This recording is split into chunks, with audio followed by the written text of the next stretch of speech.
ఎన్నికల హామీ మేరకు ప్రజలకు ఇచ్చిన మాట నిలబెట్టుకుంటున్నామని ప్రతిపాడు నియోజకవర్గ ఎమ్మెల్యే బోర్ల రామాంజనేయులు పేర్కొన్నారు.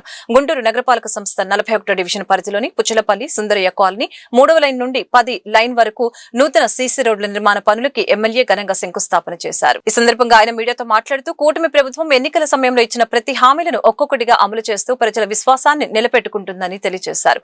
కార్యక్రమంలో కూటమి నాయకులు, సంబంధిత అధికారులు, అభిమానులు, కార్యకర్తలు, స్థానిక ప్రజలు, మహిళలు తదితరులు పాల్గొన్నారు.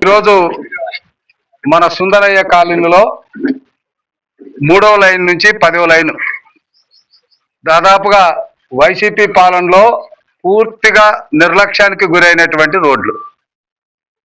పుచ్చలపల్లి సుందరయ్య అంటేనే పేదరికం, పేదలుగా ఉండేటటువంటి కాలనీలో వైసీపీ వాళ్ళు రాజకీయం చేసి వీళ్ళంతా కూడా పేదలు, తెలుగుదేశం చంద్రబాబు నాయుడు అంటే ఇష్టం కాబట్టి వీళ్ళకి ఆ రోడ్లు వేయకూడదని కేవలం 3 రోడ్లే వేశారు.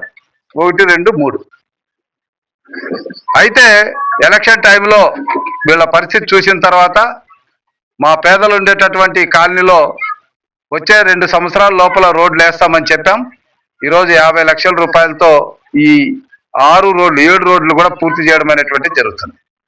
సో దీనికి నేను మిమ్మల్ని అందరూ కోరేది ఒకటే, రోడ్డు ఒక్కమారే వస్తుంది. ఆ రోడ్డు వచ్చినప్పుడు కొన్ని చిన్న చిన్న అడ్డంకులు ఉంటే వాటిని అన్నింటిని తొలగించుకుంటే మీకు శాశ్వతమైనటువంటి రోడ్డు ఉంటుంది.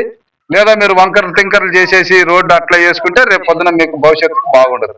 కాబట్టి అందరూ కూడా దయచేసి ఏదైనా అరుగులు ఇట్లాంటివి చిన్న చిన్న ఉంటే తీసేసుకోండి. తప్పకుండా తొందరలోనే ఈ కాలనీ పట్టాలు కూడా ఇవ్వడం జరుగుతుంది. మరి అదేవిధంగా ఈ కాలనీతో పాటు ఇంకా కొన్ని కాలనీలు కూడా దాదాపు 3600 పట్టాలు ఇవ్వడం జరుగుతుంది. సో ఈ ప్రభుత్వంలో మన అందరి సంక్షేమమే ముఖ్యం, మన అభివృద్ధి ముఖ్యం. ఇలాంటి కార్యక్రమాలు ప్రతి చోట జరుగుతున్నాయి. మొన్న నేను నగరాల్లో వెళ్ళినప్పుడు దాదాపుగా 1,09,00,000 రూపాయలతో శంకుస్థాపనలు చేశాం. రేపు గోరంట్ల వెళ్తున్నా, గోరంట్లలో కూడా అనేక అభివృద్ధి కార్యక్రమాలు ఉన్నాయి.